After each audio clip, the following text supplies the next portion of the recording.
नमस्कार विद्यार्थी मित्रांनो, विजन गव्हर्नमेंट जॉब हे आपल्या एज्युकेशन चॅनलवरती आपलं पुन्हा एकदा स्वागत आहे. आज आपण डेली क्विजचं 20वे सेशन बघणार आहे आणि या 20व्या सेशनमध्ये आपण महत्त्वाच्या अशा चालू घडामोडीचे 10 प्रश्न बघणार आहे. ओके, आतापर्यंत आपण डेली क्विजचे 19 सेशन अपलोड केलेले आहेत. ज्यांनी कोणी ते बघितलेले नाही आहेत, माझी रिक्वेस्ट आहे की तुम्ही ते सगळेचे सगळे लेक्चर्स व्यवस्थित बघा. त्याच्यामध्ये काही करंट अफेअरचे लेक्चर आहेत आणि काही सीसॅटचे लेक्चर आहेत, जे की तुम्हाला येणाऱ्या कंबाईन एक्झामसाठी अतिशय महत्त्वाचे असतील. ओके, हे सगळेचे सगळे सेशन्स व्यवस्थित फॉलो करा. तुमच्या एक्झामला फार कमी ड्युरेशन राहिलं आहे, त्याच्यामुळं जे डेली सेशन्स अपलोडच होणार आहेत तर ते तुम्ही व्यवस्थित बघा. बऱ्याच दिवसानंतर आपण आज हे सेशन कंडक्ट करतोय. ॲक्च्युली थोड्या बाकीच्या कामांमध्ये बिझी असल्यामुळे याच्याकडे थोडं दुर्लक्ष झालं. मात्र इथून पुढचे जे 15 दिवस असतील हे फक्त तुमच्यासाठी असतील. ओके, तर आजच्या लेक्चरमधला जो पहिला करंट अफेअरची जी न्यूज आहे किंवा जो पहिला क्वेश्चन आहे तो बघूया आपण. क्वेश्चन नंबर 1 आहे, फ्लाय ॲशच्या संबंधित किंवा फ्लाय ॲशच्या वापरासंबंधी स्वतंत्र धोरण राबवणारे पहिले राज्य किंवा आपल्या देशातले पहिले राज्य कोणते?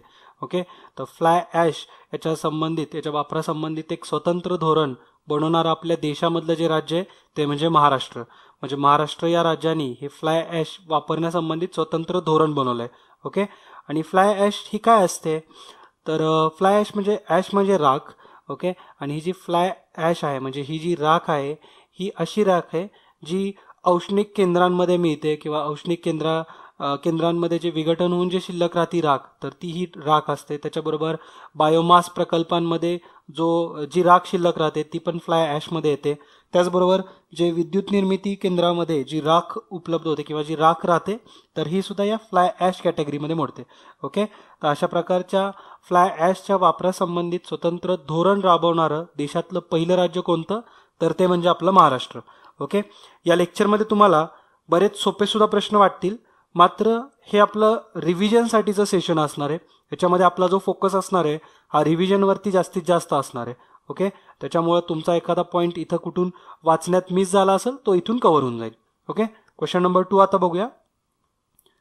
क्वेश्चन नंबर 2 मध्ये सांगितलंय, भारताचा सुशासन दिन कधी साजरा केला जातो? याचं इंग्लिशमधलं नाव सोपं आहे, that is good governance day. तर गुड गव्हर्नन्स डे आपण कधी साजरा केला जातो असं विचारलंय. तर बार जवळच्या डेट दिलेल्या आहेत एक्झाममध्ये, पण अशाच प्रकारे तुम्हाला कन्फ्यूज करण्यासाठी डेट राहतील. जवळजवळच्या डेट देऊन तुम्हाला तुमचा जो 1 मार्क आहे हा तुम्हाला लवकर नाहीत मिळू देणार. तर त्याच्यासाठी तुम्हाला परफेक्ट माहिती असणं गरजेचं आहे, जे की 25 डिसेंबर हा आपल्या देशाचा सुशासन दिन म्हणजे गुड गव्हर्नन्स डे आहे. ओके, 25 डिसेंबरला. आणि या दिवशी काय असतं तर अटल बिहारी वाजपेयी यांचा हा बर्थ डे आहे. ओके, तर अटल बिहारी वाजपेयी यांच्या वाढदिवसालाच आपण भारताचा सुशासन दिन म्हणून साजरा करतो. क्वेश्चन नंबर 3 बघूया आता. क्वेश्चन नंबर 3 मध्ये विचारलंय, नुकतेच खालीलपैकी कोणत्या अभिनेत्याला डॉक्टरेट पदवी देण्यात आली? तर डॉक्टरेट ही जी पदवी आहे ही नुकत्याच कुठल्या अभिनेत्याला दिली आहे, कुठल्या स्टारला दिली हे विचारलंय. तर पर्याय दिलेले आहेत खाली. तर याचा जे आन्सर आहे ते म्हणजे शाहरुख खान. तर शाहरुख खानला सध्या रिसेंटलीच डॉक्टरेट ही पदवी देण्यात आली आणि ती कुठल्या युनिव्हर्सिटीने दिली आहे ही सुद्धा महत्त्वाचं आहे. तर ती मौलाना आझाद राष्ट्रीय उर्दू युनिव्हर्सिटी, तर यांनी ही पदवी दिलेली आहे त्यांना. ओके, तर मौलाना आझाद राष्ट्रीय उर्दू विद्यापीठाने ही डॉक्टरेट ही पदवी शाहरुख खानला दिलेली आहे. तर आजच्या लेक्चरमधून तुमच्यासाठी पहिला प्रश्न आहे ते म्हणजे मौलाना आझाद राष्ट्रीय उर्दू विद्यापीठ हे कुठं आहे? ओके, क्वेश्चन नंबर 4 आता बघूया. क्वेश्चन नंबर 4 मध्ये खालील विधानांचा विचार करायचा आहे आणि योग्य विधान निवडायचं आहे. अ आणि ब असे 2 विधानं दिलेले आहेत. अ विधानामध्ये असं सांगितलंय, गोथार्ड बेस टनेल जगातील सर्वात लांब रेल्वे बोगदा आहे. आणि ब असं सांगतंय, हा बोगदा चीनमध्ये आहे. तर तुम्हाला माहिती असेल बरंच न्यूजमध्ये होतं हे टनेल. तर गोथार्ड बेस टनेल जे आहे हे चीनमध्ये नसून हे स्वित्झर्लंडमध्ये आहे आणि जगातलं हे सर्वात लांब रेल्वे बोगदा सुद्धा आहे. ओके, तर हे पण तुम्हाला माहिती असू द्या. याचं जे आन्सर आहे हे फक्त अ बरोबर असणार आहे. आणि स्वित्झर्लंडमध्ये सुद्धा हे आल्प पर्वतरांगांच्या मध्ये आहे. ओके, तर महत्त्वाचं आहे. आजच्या लेक्चरमधून तुमच्यासाठी दुसरा प्रश्न आहे, ही जी टनेल आहे याची जी लेंथ आहे ही किती किलोमीटर आहे? ओके, तर गोथार्ड बेस टनेलची लेंथ किती आहे? अशाच प्रकारचा जो आशियातला सगळ्यात मोठा रेल्वे टनेल भारतामध्ये सुद्धा सध्या बनतोय, मात्र तो अजून वर्किंग कंडिशनमध्ये आलेला नाहीये. वर्किंगमध्ये हा जे टनेल आहे हे टॉपवरती सध्या. ओके, म्हणजे लांबीच्या दृष्टीने. क्वेश्चन नंबर 5 बघूया आता. डिसेंबर 2016 मध्ये European sports person of the year हा पुरस्कार कोणाला देण्यात आला? महत्त्वाचा प्रश्न आहे, तुम्हाला कन्फ्यूज होऊ शकतं आणि बरेचसे प्रश्न हे स्पोर्ट्सशी संबंधित येतात आणि क्रिकेटबद्दल फार कमी येतात. क्रिकेटमध्ये जरी आले तरी तुम्हाला रणजीबद्दल विचारलं जाईल किंवा विमेन्स क्रिकेट टीमबद्दल विचारलं जाईल. आपल्या इंडियन मेल क्रिकेट टीमबद्दल फार कमी प्रश्न येतात. ओके, क्रिकेटबद्दल आला तरी बाहेरच्या देशांचा विचारतील. ओके, त्याच्यामुळे स्पोर्ट्सचे जे प्रश्न येतात ते असेच फुटबॉल किंवा युरोपियन कंट्रीजमध्ये झालेले खेळ, ओके, अशा पद्धतीनेच प्रश्न विचारले जातात. तर हा जो 2016 मधला डिसेंबरमध्ये जो देण्यात आलेला अवॉर्ड आहे तो म्हणजे European sports person of the year हा जो पुरस्कार आहे हा क्रिस्टियानो रोनाल्डो याला देण्यात आलेला आहे. ओके, आणि एक आपण बघितलं आहे आपल्या करंट अफेअरच्या सेशनमध्ये, करंट अफेअरचं जे आपलं मेचं 4th वीकचं लेक्चर होतं त्याच्यामध्ये आपण बघितलं आहे की जो गोल्डन शू अवॉर्ड भेटला आहे म्हणजे गोल्डन बूट अवॉर्ड जो भेटला आहे तो मेसीला भेटलेला आहे आणि मेसीला हा पुरस्कार 4 वेळा भेटलेला आहे आत्तापर्यंत आणि क्रिस्टियानो रोनाल्डोला सुद्धा 4 वेळा भेटलेला आहे. ओके, तर तुम्हाला मी बऱ्याच वेळास ह्याच्याबद्दल बोललोय की रोनाल्डो कुठल्या कंट्रीचा आहे, मेसी कुठल्या कंट्रीचा आहे. जर तुम्हाला लक्षात असेल तर आजच्या लेक्चरमधून तुमच्यासाठी 3रा प्रश्न आहे की रोनाल्डोची कंट्री कुठली आणि मेसीची कंट्री कुठली आहे. ओके, तर हे पण जर तुम्हाला माहिती असेल, तुमच्या जर लक्षात असेल तर नक्की कमेंट बॉक्समध्ये मेन्शन करा. क्वेश्चन नंबर 6 आता बघू. नुकत्याच पार पडलेल्या राष्ट्रीय बाल विज्ञान काँग्रेस किंवा परिषदेचे आयोजन कोठे करण्यात आले होते? म्हणजे एक राष्ट्रीय बाल विज्ञान काँग्रेस परिषद झाली, त्याचं आयोजन कुठल्या राज्यांनी केलं होतं असं विचारलंय. तर महाराष्ट्राने याचं आयोजन केलं होतं किंवा महाराष्ट्रामध्येही पार पडली आहे. आणि महाराष्ट्रामध्ये सुद्धा कुठं, तर ही महाराष्ट्रात बारामती इथं पार पडली आहे. ओके, बऱ्याच जणांना माहिती सुद्धा नसणार आहे, मात्र असा प्रश्न आपल्याला आयोग विचारणारच. आणि याच्याबरोबर असं सुद्धा विचारतील, ही जी राष्ट्रीय बाल विज्ञान काँग्रेस होती ही कितवी राष्ट्रीय बाल विज्ञान काँग्रेस होती? तर ही 24th राष्ट्रीय बाल विज्ञान काँग्रेस होती, जी की महाराष्ट्रामधल्या बारामती इथं पार पडली आहे. ओके, क्वेश्चन नंबर 7 आता बघूया. दामन हा कार्यक्रम कोणत्या राज्य सरकारकडून राबवण्यात येतो? एक महत्त्वाचा प्रश्न आहे. नाव थोडंसं वेगळं आहे याचं, दामन नाव आहे. बऱ्याच जणांना उत्तर प्रदेश किंवा महाराष्ट्र सुद्धा वाटत असेल, मात्र याचं जे आन्सर आहे हे आहे ओडिशा. तर ओडिशा राज्याने दामन हा कार्यक्रम हाती घेतला किंवा ओडिशा राज्य सरकारने हा राबवला आहे. तर हा कशासाठी आहे? तर मलेरिया निर्मूलनासाठी म्हणून हा कार्यक्रम दामन नावाने ओडिशा राज्य सरकारने हाती घेतला आहे. ओके, तर मलेरिया निर्मूलन हे त्याचं मुख्य हेतू असणार आहे. क्वेश्चन नंबर 8 आता बघू.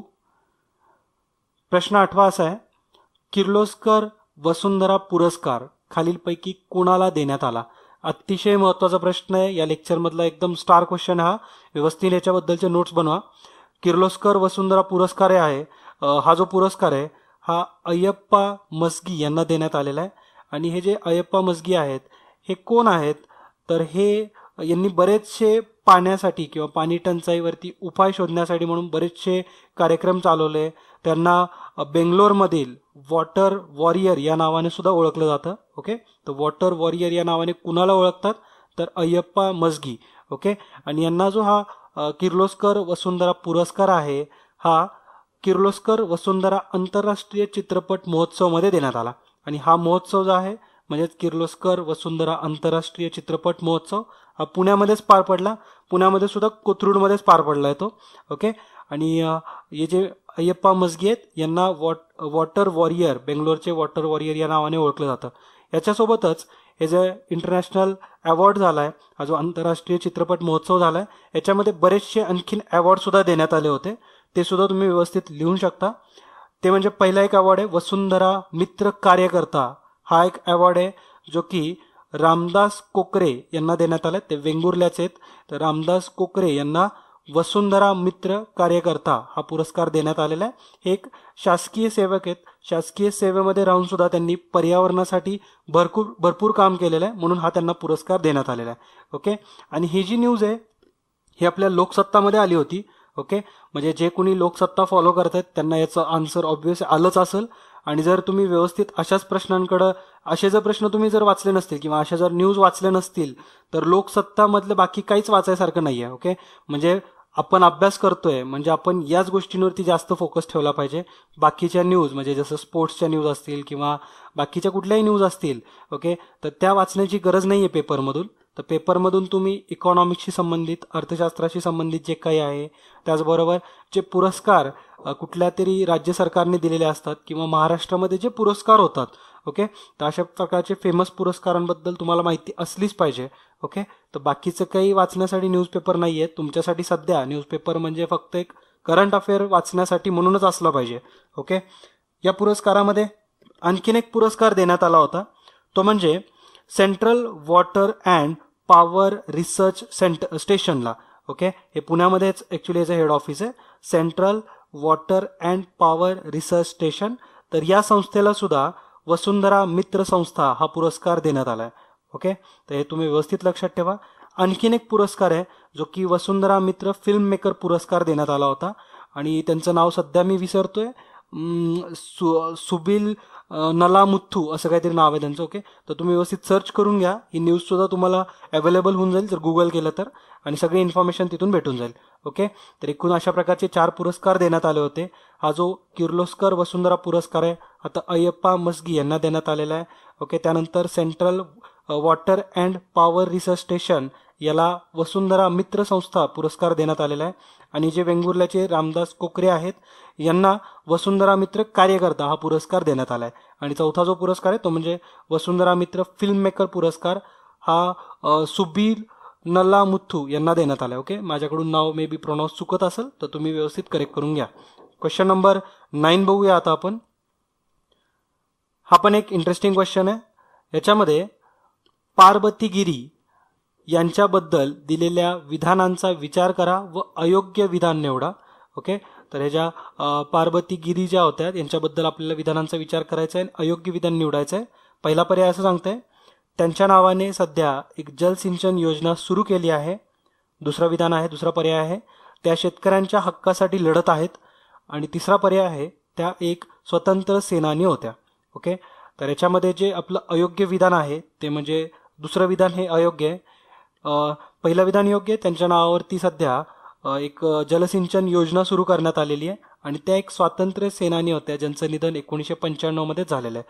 ओके, त्याच्यामुळं हे तुम्हाला माहिती असलं पाहिजे, कारण ही जी जलसिंचन योजना आहे ही कुठल्या राज्य सरकारने चालू केली हे सुद्धा विचारतील. तर ओडिशाने ही जलसिंचन योजना सुरू केलेली आहे. ओके, तर त्याचं नाव दिलेलं आहे पार्वती गिरी. ओके, आणि यांना ज्या पार्वती गिरी ज्या होत्या त्यांना mother Teresa of western Odisha या नावाने सुद्धा ओळखलं जातं, किंवा त्यांचं जे निक नेम आहे ते म्हणजे mother Teresa of western Odisha. Okay, तर वेस्टर्न ओडिशाच्या त्यांना मदर टेरेसा या नावाने सुद्धा ओळखत होते आणि त्यांनी आपल्या फ्रीडम स्ट्रगलसाठी भरपूर ओडिशामधून कार्य केलेलं आहे आणि त्या एक स्वातंत्र्य सेनानी होत्या. ओके, क्वेश्चन नंबर 10 आता बघू आपण. आणि हा या लेक्चरमधला शेवटचा प्रश्न असणार आहे. बँक सखी ही योजना खालीलपैकी कोणत्या बँकेने सुरू केली आहे? बँक सखी नावाची एक योजना आहे जी की कर्नाटक ग्रामीण बँकेने सुरू केलेली आहे, पर्याय क्रमांक 1. ओके, आणि ही जी योजना आहे ही महिलांच्या समावेशासाठी म्हणून केलेली आहे, म्हणजे महिलांचा बँकिंग सेक्टरमध्ये जास्तीत जास्त समावेश व्हावा, अकाउंट उघडण्यामध्ये नाही तर सेवेमध्ये जास्तीत जास्त समावेश व्हावा याच्यासाठी म्हणून ही योजना आहे बँक सखी नावाची. ओके, म्हणजे जे प्रशासकीय म्हणजे बँकांच्या जे काम करणारे जे एम्प्लॉईज असतील त्याच्यामध्ये नंबर ऑफ महिलांचा नंबर वाढावा म्हणून ही योजना ही कर्नाटक ग्रामीण बँकनी चालू केलेली आहे. ओके, तर त्याचं नाव आहे बँक सखी. तर आता आपण व्यवस्थितपणे हे डेली क्विजचं सेशन 20वे सेशन व्यवस्थित कंडक्ट केलेलं आहे. बरेचसे प्रश्न तुम्हाला अननोन सुद्धा असतील आणि सोपे होते, एवढे हार्ड पण क्वेश्चन नव्हते याच्यामध्ये. ओके, मात्र इथून पुढचे जे सगळे सेशन असतील हे सुद्धा तुम्ही व्यवस्थित फॉलो करा.